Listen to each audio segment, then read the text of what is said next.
Welcome to the Beer N Bulldogs podcast. Just a quick note before we dive in. Everything we discuss here is strictly for legal, ethical, entertainment, and historical purposes. We do not promote or condone any illegal activities, including animal cruelty or dogfighting, which are not only unethical, but also violate the Animal Welfare Act of 1976. This podcast is about responsible dog ownership, the history and appreciation of the American Pit Bull Terrier, and ensuring these incredible dogs are treated with the respect and care they deserve. Let's keep it all positive and above board. Cheers.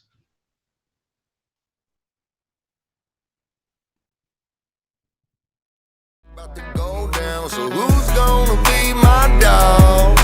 Cause I'm about to break some laws. I ain't supposed to get in any trouble again. If I do, they gonna put me back in the pen. But you like to dodge my calls, so I'm about to break your jaw. I ain't scared of doing time, it ain't even on my mind at all. So who's gonna feed my dog?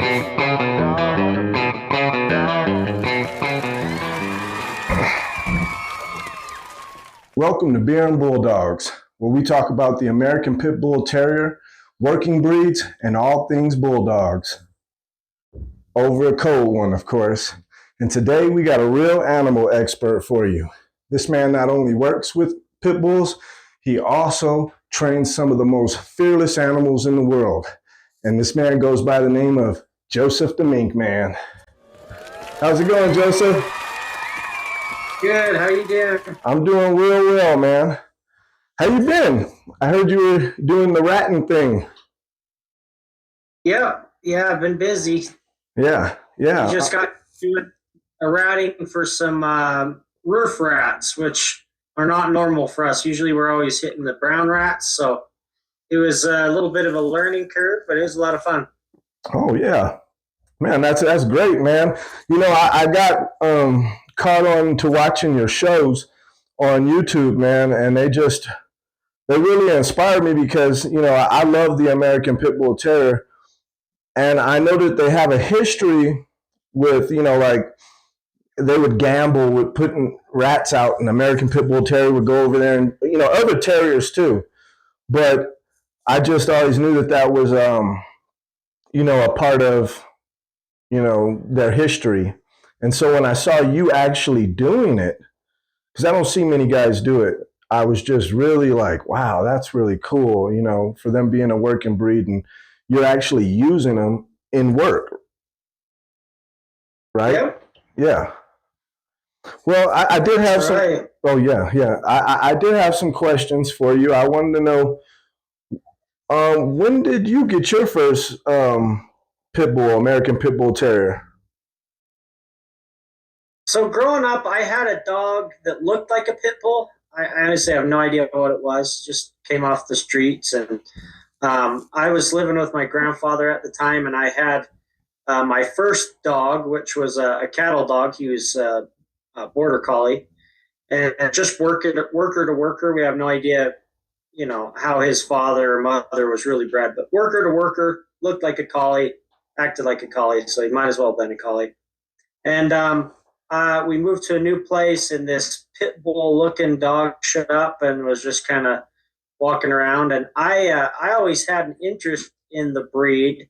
When I was a young kid, I grew up, first with my parents, typical, living with my parents and siblings. Yeah. And my dad wouldn't let us have a dog, and I really, really wanted one. And when I was really little, it started out, I wanted a Labrador. Yeah. Because I saw this in this Ranger Rick magazine. I used to catch turtles when I was a little guy.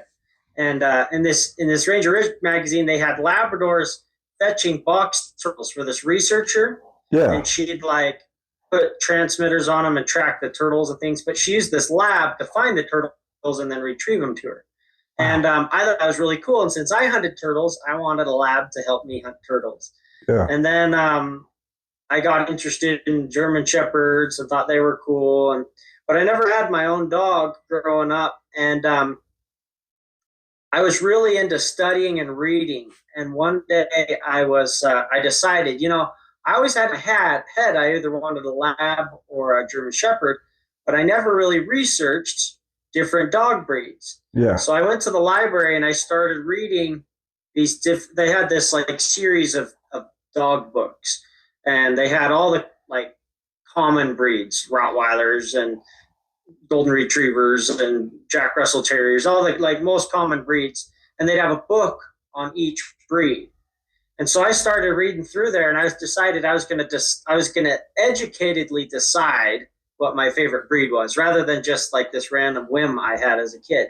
So as I was reading through the books, one of the books was American Pit Bull Terriers. And I opened it up and I thought, man, those dogs are evil. They just kill people. Like, that's stupid that they even have this dog in here. But I guess I'll read a little bit about it. So I cracked the book and I read the first like couple paragraphs in the intro.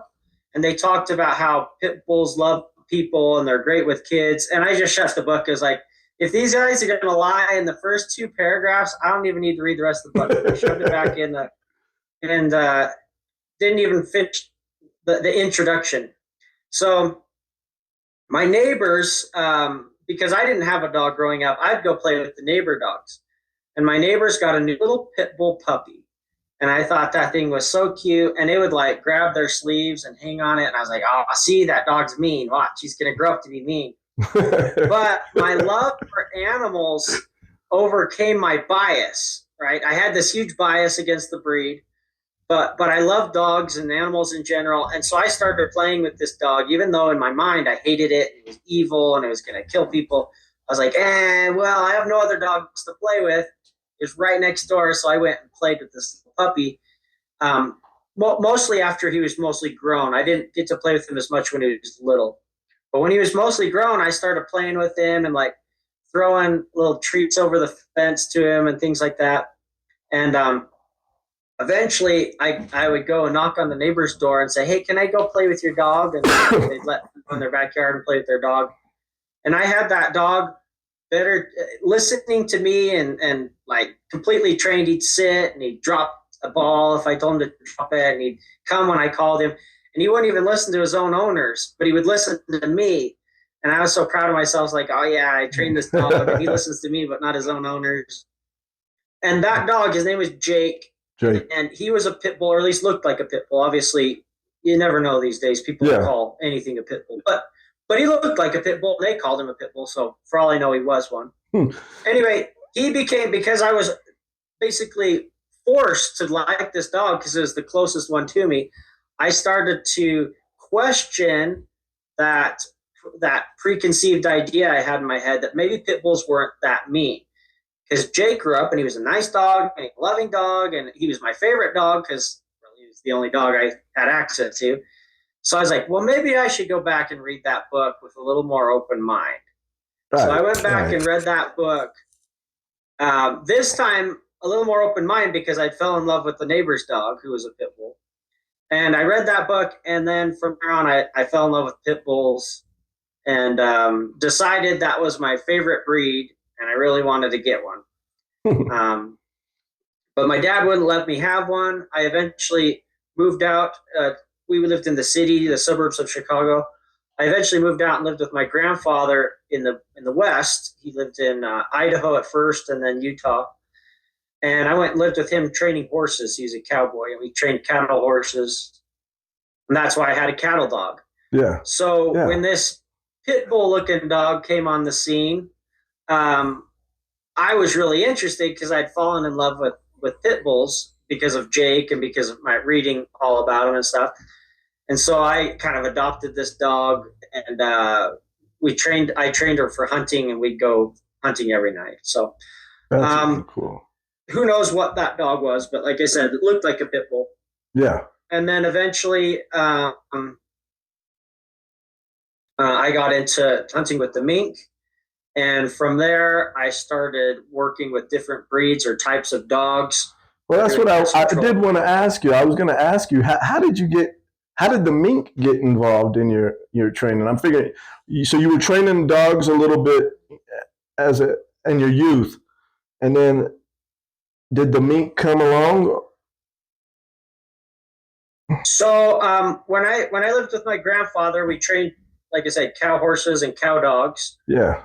For a living, and I got into falconry, so I was training birds of prey to hunt. And that's real cool. That's real cool.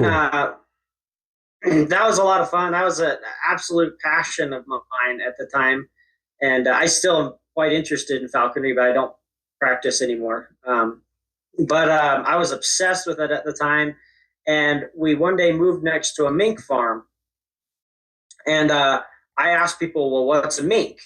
Because I kind of knew they were a member of the weasel family, but that was about it.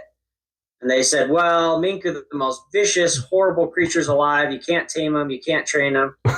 And so for me, being a teenage boy who, trained squirrels as a kid and, was a professional horse trainer and was a falconer and a dog, I was like, well, I think I could do it. So just kind of to prove I could do it, I went and got a mink and tamed it. And then from there, because I was a falconer, it naturally led into, well, what useful thing could I do with this little vicious creature? I got it tamed down to where I can handle it and come back to me what could I do with it? And I read a book called A Sporting Chance. And in that book, they talked about various different prehistoric or like old ways of hunting, basically, old-fashioned ways of hunting. So things like boomerangs, spears, atlatls, blowguns, but they also had primitive hunting type of stuff. Yeah, primitive hunting styles, and little throw sticks and all kinds of stuff. But in it, they had like hunting with animals. So obviously, falconry was in there, hunting with cheetahs. But they also had a section on ferreting. And they had a section on fishing with an otter. And a mink is kind of like a cross between an otter and a ferret. So I thought, well, if you can fish with an otter and catch rats with a ferret, I wonder if I could do one or both with a mink. Yeah. And so from there, I just started experimenting and found out that I could do both. Well, so how do your pit bulls work alongside your minks? Yep. So I did start out with pit bulls. My first mink and dog hunting together experience was actually with a friend's dog. Okay. My friend had a random mutt he got from the pound, basically, not really the pound, but from the classifieds. This dog, its mother was a cow dog and its father was a hog dog. And they claimed the father was Catahoula crossed with a Pharaoh hound. Catahoulas. But we actually think it had some bull in it because the dog ended up way grittier than you would expect, and its head was kind of stockier than you expect from that cross. So its mom was like a border collie cow dog, and the dad was a so-called Catahoula Pharaoh hound, but we think it was probably a Catahoula bull cross with a Pharaoh hound, if the Pharaoh hound was even in there. Like, who knows, right? Yeah. These hog dog guys will cross all kinds of crazy stuff. Yeah. But his dog ended up being pretty gritty, would hunt coons, kill coons. But along with that, we used it with the mink. So when we do ratting, the mink will go in a hole and a rat or a bunch of rats sometimes will come popping out. So it's nice to have a dog there to snatch them up as they come running out. Because, the mink can only handle one rat at a time, but a dog can handle, several at a time. Snap, dead, snap, it's dead, snap, it's dead, whereas the mink's still wrestling with the rat because it's the same body size almost, Yeah. So from hunting with my buddy and his dog, like he would come along with me, I got thinking, man, I need my own dog, especially when he moved away and wasn't around anymore. I was like, man, I really need to get my own dog. So I got what's called a lurcher. Yeah, Are you familiar with that? Yes, I am. Yeah, I see a lot of people mixing with American Pit Bull Terriers nowadays. They look like a Greyhound Pit Bull. Yeah, so a lurcher is pretty much anything sighthound crossed with another working breed. So a Okay. bull lurcher, like you mentioned, All right. very popular. A pit bull or some other bull crossed with a greyhound or a whippet. Another popular one is a collie lurcher, just a collie crossed with a greyhound or whippet or some other sighthound. What I had was a pointer lurcher. So it was an English pointer crossed with a greyhound, essentially. But it wasn't a 50-50 cross. She was like 7/8 greyhound, 1/8 pointer, something like that. Okay. So I got her and used her with my mink, and she's a very useful dog. The idea behind getting the pointer blood mixed in there was to give her a little more durability and a better nose. And didn't get much durability or much nose, but we got a little bit of nose in there, and way too much. I wanted a 1/4, so a quarter pointer, 3/4 call or not collie, but greyhound. But it just wasn't able to find what I was looking for, so I settled with what I could get. But she ended up being a good dog, and she's real useful. She'd find a rat, mark a hole, then we could put a mink down there, and if the mink didn't catch it, whatever came out, she would catch. And we used her for muskrats. She was actually really good at diving under the water to grab muskrats. She was a really cool dog. Muskrats, brown rats, rabbits, all kinds of stuff. Wow. And then from there, I ended up just trying various breeds, used various different kinds of terriers, usually Patterdales or Patterdale crosses. Yeah, those are really ended good with ones. a bull lurcher. Yeah. I like those Patterdales. I like Patterdale dogs. I do. I've watched them. I've seen some other people use them for ratting too, because I watch a lot of interesting stuff. So yeah, Patterdales are some pretty good dogs. Fun. They're fun. So what I ended up doing, I ended up kind of expanding and doing some other kinds of pest control, and we'd run into situations where we're doing pest control for raccoons and beavers, and the little terriers. You send them down a hole, and they go toe to toe with the raccoon, and it doesn't really end very well for the terrier. I mean, they might kill the raccoon or kick it out, but they get pretty damaged. They're about the size of the raccoon, Yeah. And it's not a fair deal. And a lot of guys will make, if you get on internet forums and go on Patterdale web pages and stuff, you'll get all kinds of, it doesn't have to be Patterdale specifically, terrier. Let's say terrier, so the Patterdale guys don't get offended. Patterdale, young terrier, whatever they are. These guys love to make all these claims about how their dogs kill raccoons left and right. And it's like, guy, you either have never been hunting or you went out once or twice and got lucky. That's not how it goes. Yeah. Those little terriers, they get knocked around by a raccoon pretty fierce. And anyone who says otherwise hasn't been hunting very much. They've been too busy playing online, showing pictures of their dog and not out in the field, because real life is very different from what you hear on these Facebook pages and various online claims. They're just not realistic. And so I started thinking, man, I need something small enough to fit down those holes. And we have pretty big holes here, because we're talking like drainage pipes, beaver bends, holes where you don't need it. And you're in Utah. You're in Utah, right? Oh, yeah. That's right. Yep. Okay. So I was needing with a little more oomph, basically what I called my mini muscle. Small enough to get down in those tight places, but big enough and strong enough to finish the coon and not end up sore for a week, or 2 weeks. And so I started looking at different crosses and different breeds. I had a friend who had Patterdale Pit Bull crosses. Patterdale Pit Bull crosses. He used a real nice small game bred dog. Yeah. Crossed with some real working bred Patterdales, and came out with some pretty cool dogs. But I kind of got thinking, well, why even have the Patterdale mixed in when you could just get a pit bull about the same size? Like some of those game bred dogs could be real small. Not all of them. Yeah. No, I have a 30-pound one, so I know they can get real small, and you can get some big ones too. Yeah, and if you look hard enough, you could find them down down in the 20s, even low 20s if you look hard enough.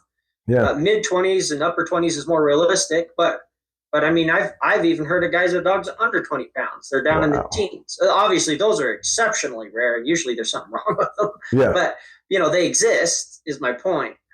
So I said, well, why even cross the Patterdale Inn when you could just go, because you're crossing the Bulldog to get more punch, more power, a little more size. Well, why not just go straight to a small Bulldog? Was my idea. And so I started. I went down to Texas and looked at some dogs down there, and brought one home. Tried it for a little while. He didn't quite make the cut. Anyway, just started experimenting with different dogs, and eventually I ended up with a little puppy. She's Grand Champion Garner Spike on the top, obviously line bred, not direct to him. That would be incredibly rare. I don't even know if they have semen left of him, but knowing Gardner, he probably does. But oh, he does. I'm sure he does. Tom he's that guy, man. Yeah, he's got some good dogs. I sure wouldn't be getting a pup out of it if he has it, right? Well, but it's line bred Gardner Spike on top, and then loosely line bred Red Rock on the bottom. Nice. And raised that pup up. Her name's Bindy. Yeah. And she ended up a little bigger than I was hoping. She's 36 pounds, 35 pounds, but really nice little dog, and really smart. And I love her, man. She's super, super smart dog. Yeah, she looks really smart. I can tell she is when I see her out there working, man. You got to be pretty proud of that dog right there. Yeah, she's very clever. How does training a mink compare to like training an American Pit Bull Terrier? How does that I know there's got to be a lot of differences. I just wonder. I'm interested in the mink. I am interested in the mink. There's way more differences than similarities. It's a lot more in common with falconry, believe it or not. Oh, wow. So basically, because birds of prey are wild animals and mink are wild animals, it just works out more methods that are falconry related work out with a mink than really dog training methods. And then obviously there's crossovers in all species, but I would say there's probably more in common with training a hawk than training a dog. Wow. Yeah. It sounds like it's pretty crazy, training a mink. I like you said, it was an animal that nobody thought anyone could train. And man, that's really remarkable, Joseph. That is, I wish that I could train something like that. Hopefully one day I might, start reading some of them books. Maybe you can send me something or some links to something to start looking into something like that, because I think that's really cool. I live in Ely, Nevada, and it's not too far from Utah at all. And I believe we got probably some of the same stuff going on here. A lot of rats and things like that, and mice, a lot of field mice, things like that. And it would be kind of cool if I had a mink or something and I could just put it under the sink and kill the mice. That would be cool. So I do want to ask you, was there any, other, I heard you say Tom Garner, was there any other like dog men per se that you may have been inspired by, that you were looking into maybe their dogs and like, man, you know what, that guy got some really good dogs that I could probably use? I mean, I know that you use other dogs, other different terriers too than just American Pit Bull Terriers, but maybe there's some that may have inspired you. Not really anybody's name I can mention in public. These are active dogmen with pit bulls, so I mean you could read between the lines. But yeah, I've met some awesome guys that have been real helpful. Like I said, I can't mention any names, but I have some friends down in Texas that really go above and beyond trying to help link me up with the right guys and the right types of dogs for what I'm looking for, and really appreciate all the effort they've done over the years helping me. And then I've got some friends in California, same thing, really gone above and beyond trying to hook me up. One particular friend's been trying to get me a pup from a certain line for years now. He's been bugging his buddies forever, but they're really, really tight with their blood and they won't let anything out. And he's like, come on, man, come on. So I'm sure he'll come through one of these days. They've got some really nice stuff, some bolio stuff and some stuff off of Indian Sunny that he's really been trying to get in my hands. But like I said, they're really, really tight with their blood. Nice. So we'll see if it happens. But that particular friend, he, like I said, he's been busting his butt for years trying to get me one. One of these days it'll work out.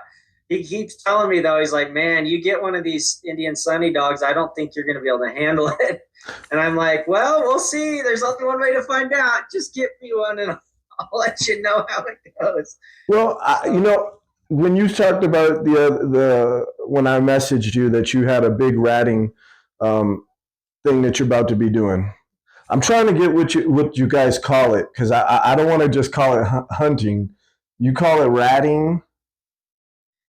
Yeah, so I don't really see ratting. I mean, they're similar, but I don't really see ratting as hunting. Ratting is more of a kind of a mass slaughter. Not always, but It is. You're in a situation.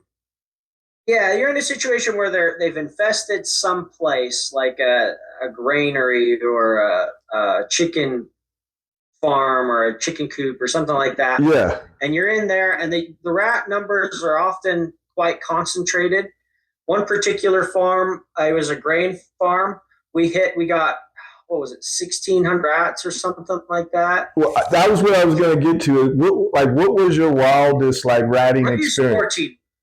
Yeah, I think I misquoted. I think it was 1,400 rats. But anyway, it was well over. It was 1,500. Let's just say that. Dang. 1,500 rats, and we got them in a week, in the span of a week. And the biggest day, we got 512 rats in one day. And as you can imagine, that's not really hunting. That's just like massacring rats at that point. And I've hunted for rats. There are places where you're covering country and you're searching and searching and searching, and every rat counts.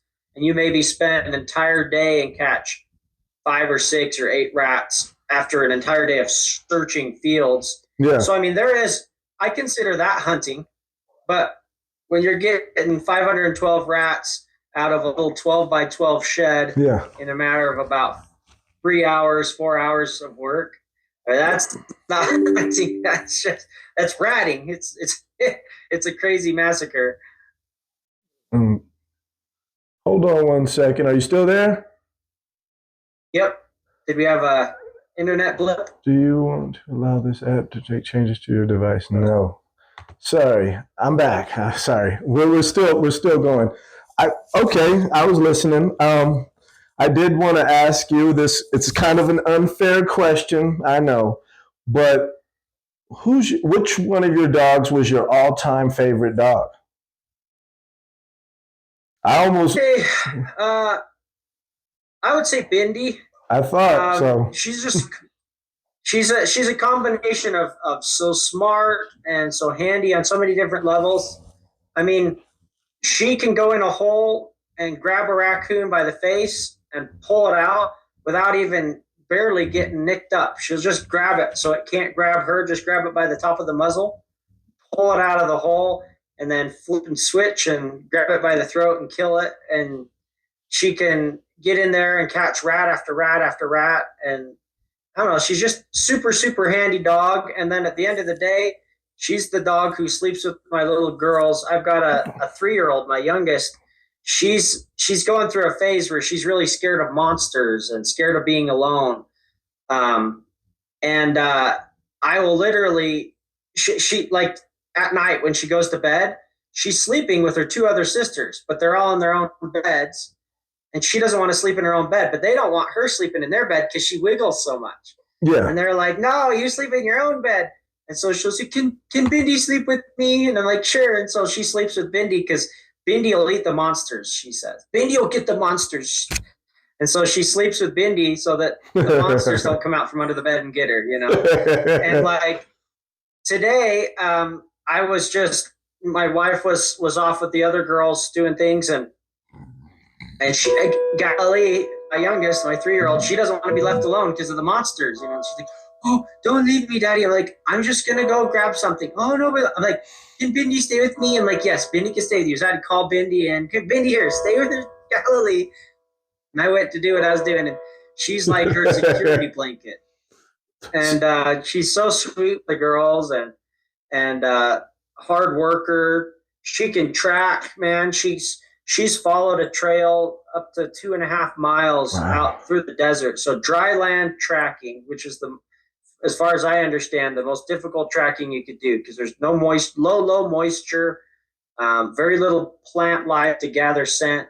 It's just really bare earth, and she's tracked an animal for 2.5 miles in conditions that are just quite difficult to track, and that's according to her GPS collar, the 2.5 miles. That's where I get that reading from. Wow. And so, man, she's just a cool dog. She can track, she can tree. She's just a fun little dog.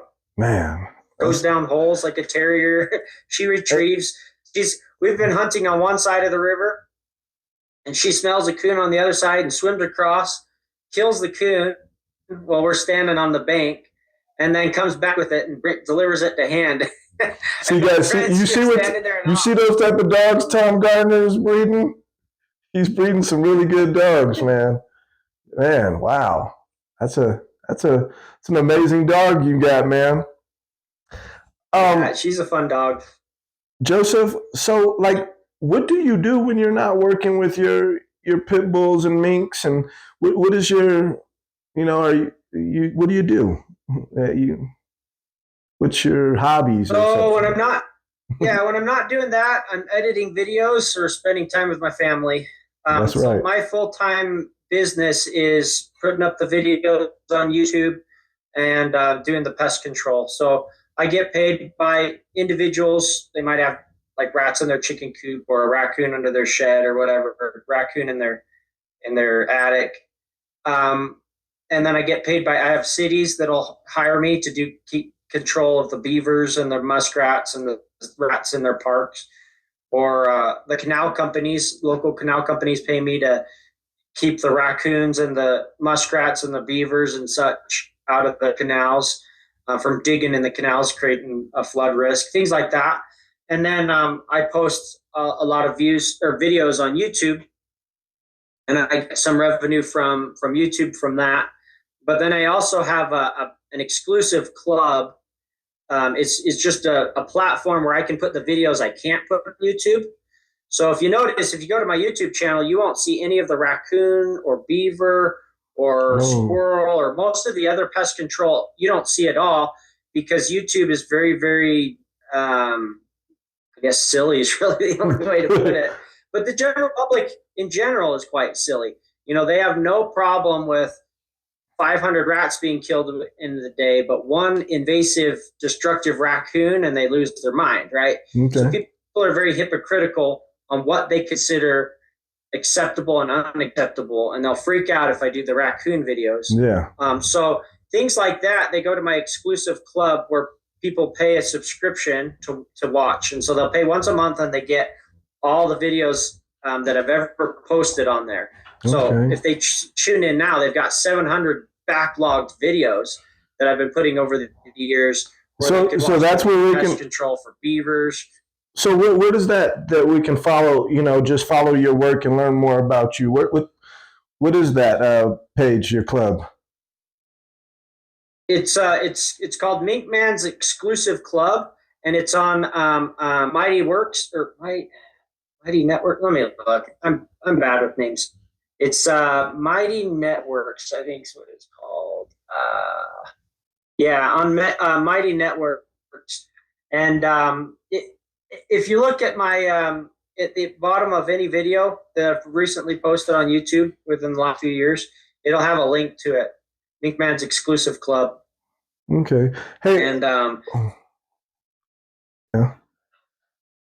Well, I was going to ask you some other questions, but I didn't want to cut you off. If you were saying anything. Yeah. So that club. So the income from the pest control combined with my exclusive club combined with my YouTube basically covers my bills. So that's what I do for a living. Okay. Well, I do have some quick fire questions for you, man. It's where I ask you some questions and you just kind of give me whatever one you decide, man. So I was going to ask you, I don't know how you work with your dogs, but let's just say a collar or a harness. It depends on what I'm doing. So I only use collars like to identify the dog. Like my collars don't barely ever get hooked onto from anything. Okay. So like my dogs are almost never leash. They're almost never tied up. Because they listen to what I say. I don't really have to tie them up. Okay. But if I'm teasing a dog, like so if I have a young dog and I'm training it, let's say to get raccoons, for example, I like to put it in a harness and because for my dogs, if they have a collar on, the very few times, or they have them on all the time, but I mean, if I have a leash attached to their collar, they're not supposed to pull. That's the rule. You don't pull on the leash. But if I put a harness on, it means pull for all you're worth. I want you to pull. So on the harnesses, they're both not just allowed to pull, they're encouraged to pull. And so I'll use it for like some of my dogs will even pull my kids up the hill. Bindy will pull them up in the sled. And my dog Sheerney, I had before, did it a lot. They put the harness on and they pull the kid up the hill for sledding. But if I'm doing, let's say I've got a little puppy and I'm training it to get raccoons, I'll put it in a harness, say, go ahead, you pull me everywhere you want. And then we'll go out with an older dog and it'll catch a raccoon and dispatch it right in front of the puppy. And I'll have it in that harness and just be, oh, get it. Yeah, get it. Yeah, get it. Okay. Just get him all wound up and pulling and pulling and pulling. And then as soon as the raccoon's dead, then I let him in there and let him have it. Oh, get in there, get it. Oh, there, good boy. And the puppy thinks he killed the raccoon, but it was dead by the time he got his tooth into it. And things like that. So I'll use a harness for things like that where they're allowed to pull or not just allowed, encouraged to pull, expected to pull.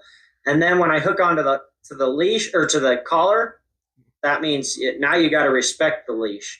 Even a little gentle tug you need to give to, and kind of like a horse and its bit. And that's a good thing, so that's man. How I utilize collars versus harnesses. How about kibble or raw food? I feed all raw. The only time I ever feed kibble is if I'm in a weird circumstance where I'm traveling or something like that. Even then, I try and make the raw work. But there's times when it's just not really realistic, and so I'll have to use kibble. Okay. But that's 1% of my dog's diet, if that 2%, it's very low. It's like very special circumstances when I'm using any kind of kibble. Okay. And I use a different raw than most. Like I'm using whole bodied animals. I'm not like buying stuff from the store usually. I mean, there's occasions when I do, but usually I'm feeding like I'll take a beaver and I'll chop a chunk off, get a little slice of liver, give them a half the leg or whatever the weight is. So I weigh the food. I know each dog needs a certain amount. Yeah. And as it gets colder, that amount will increase, or as the meat gets fattier, the amount will decrease. But I just pay attention to the dog's condition and say, oh, you're starting to lose weight. I've been feeding you 500 grams a day. Now we'll feed you 550 or something like that. Right. Okay. Tug of war. I'll feed a beaver. Sorry, I thought you stopped. I thought you were pausing. I was going to ask you another question. My bad. Well, yeah, I just all kinds of stuff: lamb, goat, whole chickens like old roosters, rabbits, squirrels. Like I said, beavers are a big part of what they eat. Geese, stuff like that.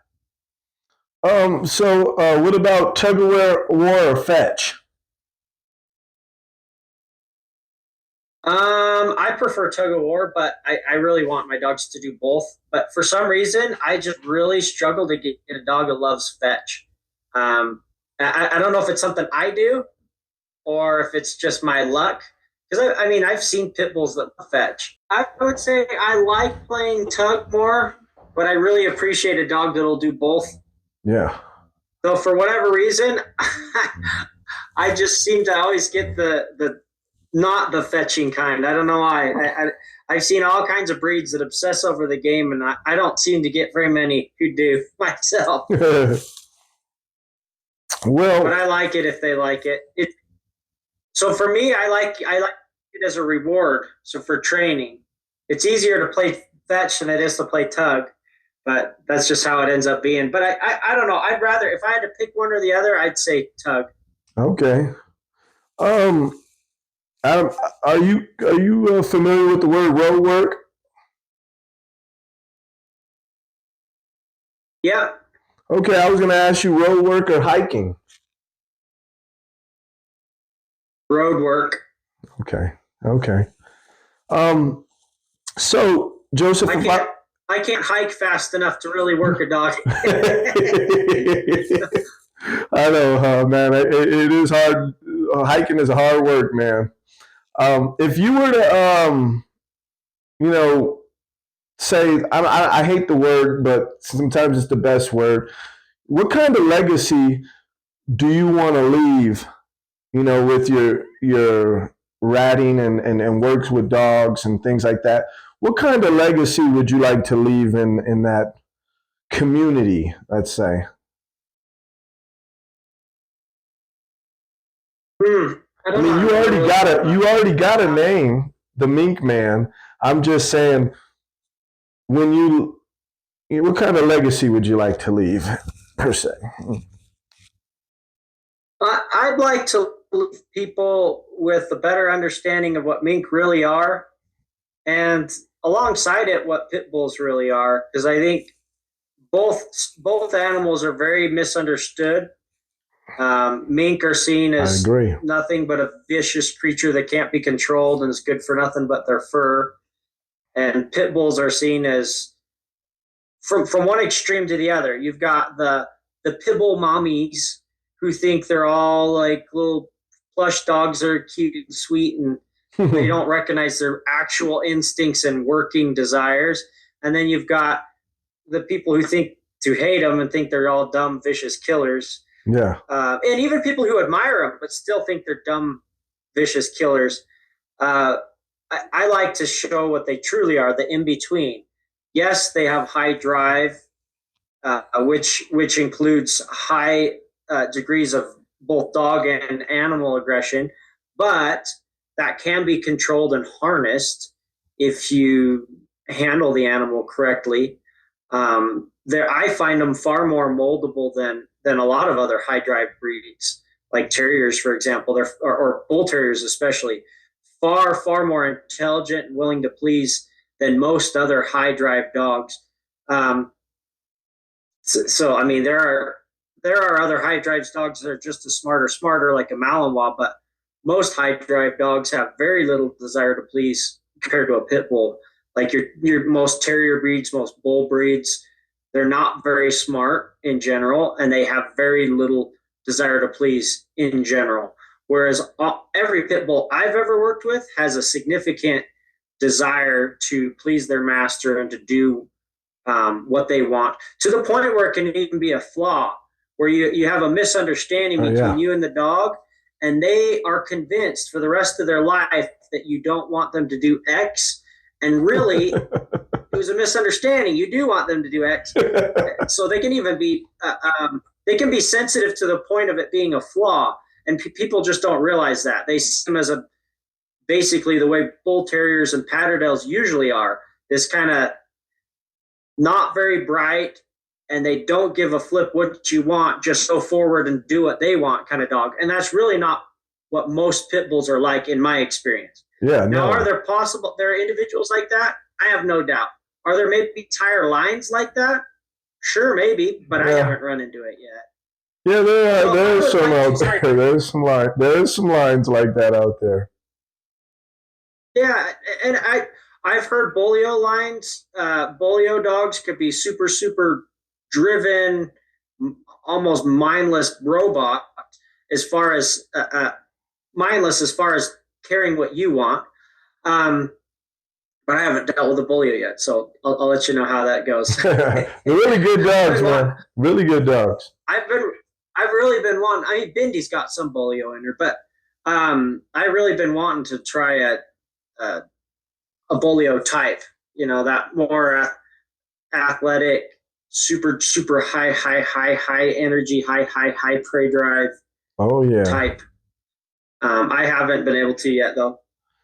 One day I'll get me a bolio. And I really like Indian. I really like to see how you do it because, man, a lot of people that I think that you debunk some of the myths that a lot of people have about pit bulls. If they just watch your page, a lot of people think, oh, no, a pit bull can't work with other pit bulls. No, they have to be separated and kept away from the other dogs and stuff like that. And I understand that, there's a lot of training in which you do to be able to have them work together too. I don't want to take away from that.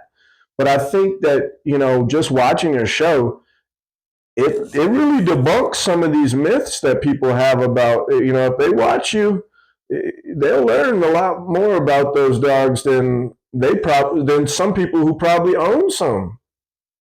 Yeah, and that's a beautiful thing. And you go back to my legacy or whatever that I want to leave, and that's really what it is to debunk these myths both on pit bulls and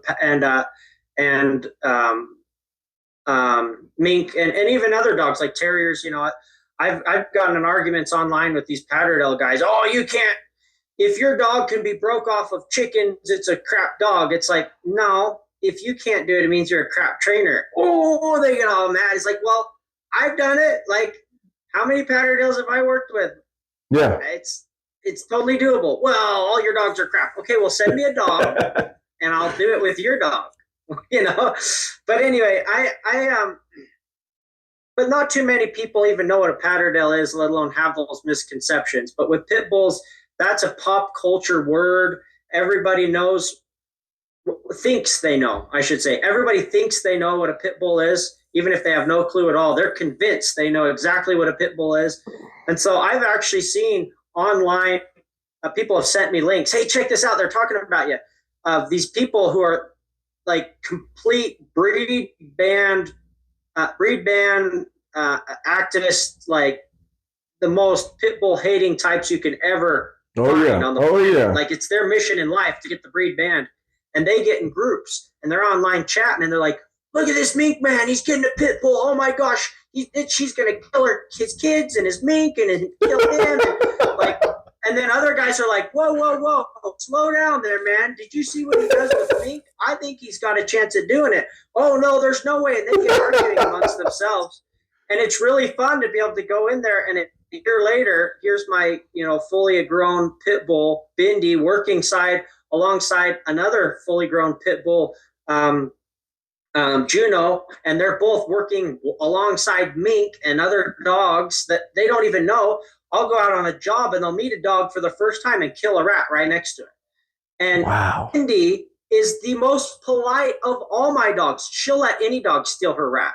She'll grab a rat and be killing it. And some dog, it could be a complete stranger. It could be a pit bull, a terrier, a border collie, a male, a female. Doesn't matter. They'll come up and snatch her rat and she goes, okay. And she goes and gets her own another one. Like, no problem at all. She doesn't even care. She's just like, okay, you can have it. She'll even like halfway give him the rat. Here, you take it if you want it so bad. I'll go get my own. And I've seen where you kind of like put the, each one's score. Like they'll be out there going, and you'll just put their score up there, and Bindy does some work out there. So it's like it's not like she's just not. Oh, I'm just. Oh, there's a rat. She gets them. They get them, all of them. All your dogs. I get to the point where I stop doing the scores because it's boring. It's like Bindy tripled, caught 3 times as many rats as second place dog again. So I'm like, yeah, I'm just not going to do score with this one. Like she caught 90% of the rats. I'm not even going to bother doing the scoreboard for this video. She dominates to the point where it honestly sometimes even gets embarrassing to put up a scoreboard. But yeah, she's a phenomenal dog, and you just got 2 more. It's fun to be able to. You just got 2 more dogs, but I was wondering What are those dogs? The two. I got two little new terriers. One's a straight Patterdale, and one's 1/4 Jack Russell, 3/4 Patterdale. Okay. Which one is the black one? The black one's straight Pat, and the red one is the quarter Jack Russell. So sometimes they have really short hair like your black one, and then I've seen some with like curly hair. Yeah. Most of the Patterdales I see in the U.S. have short coats, but yeah, there's shaggy ones and there's short coated ones, and over in the UK, it seems like they've got more with coat. It's more common in their dogs, and our dogs it's less common. But okay. You can find both. Okay. Either side of the pond. Do you think they being from where they're from, and then when we got here, that they breed properly and look right, or will they come out kind of weird, or will they be? I mean, I know that they're both Patterdale. Okay, they are different. I thought they were, because every time I look at them, I'm kind of like, they look like a different dog just a little bit, but I don't know. I mean, the same dog, but a little different, so I just wonder. Yeah, in my opinion, they're different, but I've never seen this stuff from across the sea, so I can't say for sure. But from what I can tell, it seems like they're a different dog. So we've got a bigger range in size than they have over there, is my understanding. We've got on the East Coast really tiny Patterdales for fitting down groundhog holes, which are far smaller than they can really use over there in their country. They've got bigger foxes. Their foxes are almost the size of a small coyote. They're so big. Yeah. Because they don't have any competitors, right? Our foxes are being knocked off by coyotes. So they stay smaller and quicker and get down little holes and things like that. Whereas their fox, it doesn't fill the niche of a coyote, not even a little bit, but a lot bigger, almost coyote size. And they're nowhere near as tough as a coyote. They're not like killing small dogs and stuff like our coyotes do, but they're bigger is what I'm getting at. Yeah. So they need a bigger terrier to go after those foxes and obviously after badgers. Whereas we have a smaller species of fox and we have groundhogs, which they don't have. And so we need a smaller terrier on the more East Coast, Midwest areas to get down those little groundhog holes. And then you've got guys, some in the South, some are in the West, where they breed these great big Patterdales that couldn't fit down holes in England and the UK. They're just too big. A lot of them have bulldog in them. Some of them are just big naturally through selection. And they use those for different stuff like nutria and hunting above ground or hogs or things like that. Yeah. So we have a range that ends up being on one side of the country bigger than they have over in England, like way bigger. Wow. And then on the other side of the country, they're way smaller. And then obviously there's plenty in between. So, and then like I mentioned, I don't see very many Patterdales with coat here. They do. They exist. Yeah. I don't see them as often as it seems like they have on their side of the country or side of the world. Okay. Yeah, so I think they're different, but that's just my assumption. I always show my wife the ones with the curly hair, and I say, one of these days, I think we should get one of these. But I'm learning a lot. I'm sitting here and I'm listening to you. You're very intelligent, and I'm learning a lot from you while I'm just watching this and stuff. And so, I mean, this is very exciting. This is the first episode that I've made for my show, so I really appreciate having you here, man. And I wanted to ask you also, like, what would some advice you would give to somebody, or maybe somebody younger, or anybody for that matter, who wanted to get into what you're doing and possibly maybe using an American Pit Bull Terrier, especially for my crowd, the people that I'm making videos for. If they were thinking about doing something like that, like ratting or I know that there's boar hunters out there and things like that. I'm not sure if you get into any of that stuff anymore, because I know you talked about other hunting that you've done in life. But I would say what you're doing right now, somebody using an American Pit Bull Terrier for ratting, what would be some advice you'd give them if they were trying to get into something like that? Well, I don't know what advice I'd give him, to be honest. I guess get a good handle on your dog. any dog, whether it's a pit bull or a Patterdale or a whatever, Jack Russell, doesn't matter, Malinois, it needs to be under control, because you're going to have a lot of situations where they need work around livestock or possibly other dogs or things like that to be able to say, hey, we're not going after this, we're going after that. And that, depending on your dog, can take a lot of effort and careful training. You've got two different extremes. You could either make the dog confused and think he can't get anything, or you could get the dog where they just they don't care what you say and they just whatever they want. And so depending on how sensitive your dog is and what you've done to train it, it's really a fine line that you're trying to walk, where they understand, hey, these animals are off limits, whatever happens to be, sheep, pigs, horses. Yeah, that would be a terrible experience. I was just thinking that would be very terrible to bring your dog out there to do some work and it attacks somebody. I know some farmers that'll, especially out here, who will pull that gun out quick and shoot your dog if it comes chasing any of their animals. So, yeah. Yeah, and I've seen it. I've gone out with people and their little terrier latches onto a cow and gets flipped up in the air. And it's dangerous for the dog itself. It's not just being a good steward. It's also you can lose your dog. Yeah. I saw a dog I thought got killed. His little Jack Russell got kicked in the head by a cow, and it laid on his back and legs went straight. And I'm like, oh, dead dog. And then he shook it up and got up. And I was like, oh, I guess not. Oh, yeah. And it's much better for you to teach the dog, especially because some of these dogs won't learn from that. A kick's not going to phase them. They'll just keep going.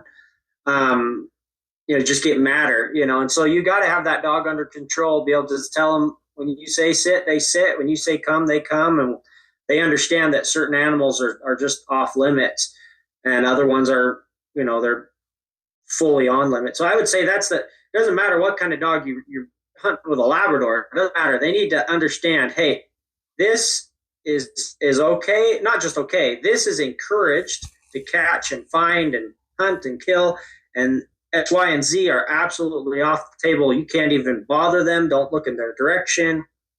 Yeah. Leave them alone. So, and depending on the kind of dog you have, that can be a very difficult thing to get across. Some people think you have to start from a puppy, and that's bullcrap.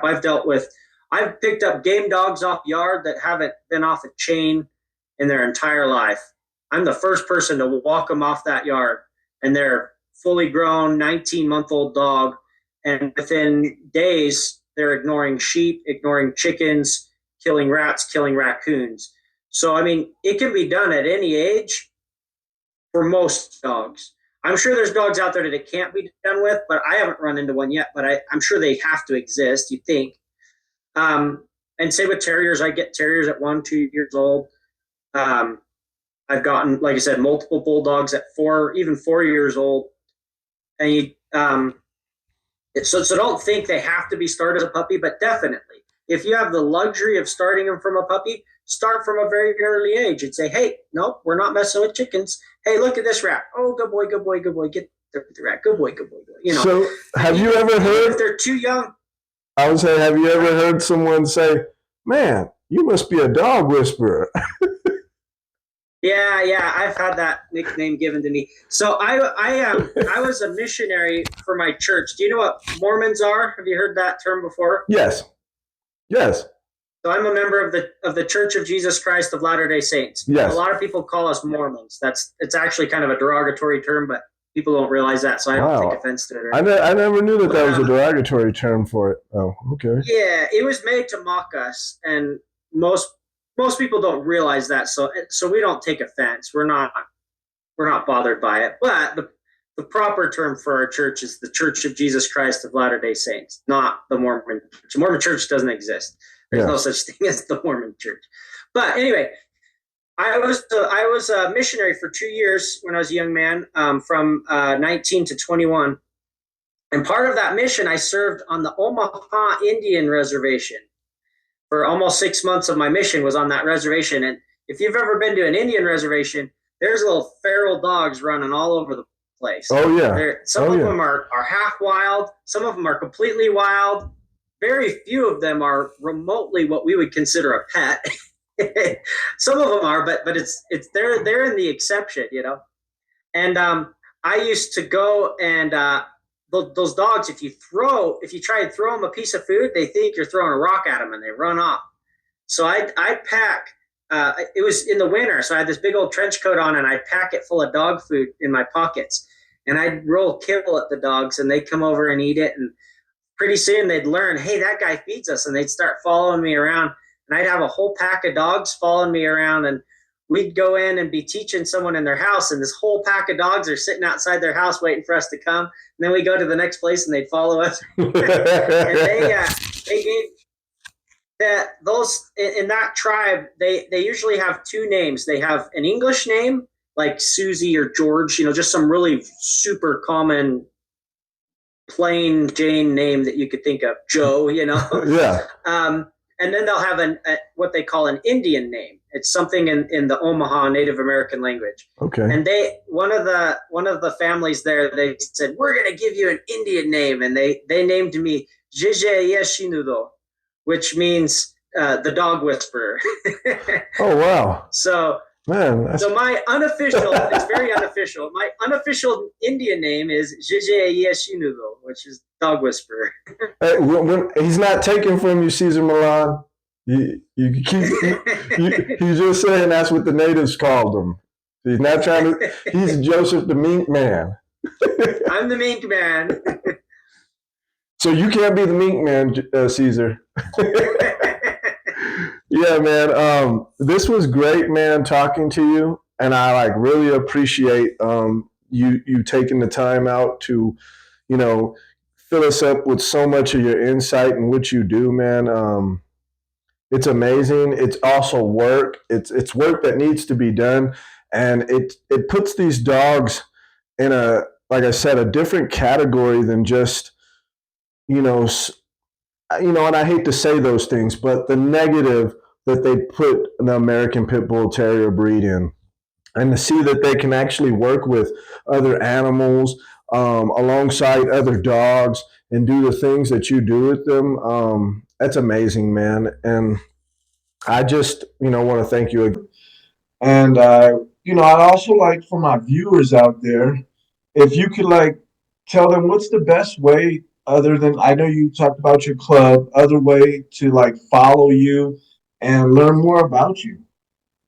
Yeah, so obviously there's my YouTube channel. Just follow me on there, Joseph the Mink Man. My exclusive club gets you to that exclusive footage that I either can't or don't want to put on YouTube. There's frankly stuff I could put on YouTube, but I just don't want to. And I put it on there, like a little more personal stuff. Detailed training stuff. I mean, people get their feelings hurt over the silliest things, and so it's like, I don't really want to deal with the shenanigans of the general public. So I'm not going to put it on YouTube. I'll put it on my club, things like that. So, and then I also have a book. If you at the end of or the bottom of in the description of any video I post, you'll see where you could go to my club, or you could go to purchase merch. And that's where I have shirts, but I also have my book on there. I have a 242-page book on the subject of training and caring for and housing mink. I don't really get into dog at all in that book. That was actually written before I had a dog. It's The New Sport of Minkenry. New Sport of Minkenry. Get that book, guys. Joseph, what about Facebook or Instagram? You have any of those? I do, but I don't really get on them very much. Okay. Hey, you're welcome to follow me, but I just don't post much on there. I understand. Well, Joseph the Mink Man, I want to say thank you for coming on our show, and we really appreciate you. And maybe in the future we'll have another interview here and maybe talk about what else happens in your life, man. You seem to be a very remarkable guy. Me and my wife watch your videos. She says you're very smart. I also go down to Utah quite often. I think I might even be going to Utah next week or something. Oh, cool. I don't know how you feel about that, but man, it would be really cool, man, to just come watch you do, some of your work one of these days. I don't know. I don't know how time fits, but I can only just keep in touch with you and tell you when I come to town, and maybe you might say, "Hey, man, I'm doing something," and maybe I can be like, "Hey, man, can I come check it out? Me and my wife, we be all around Utah. We love Sure. Utah." Sure, Well, yeah, you'd be welcome. okay. Well, I'd like to thank you again, and we'll go. I guess we'll sign off on the show, man. And uh, I don't really have a good outro, but from Beer and Bulldogs, everybody have a good night. Cheers.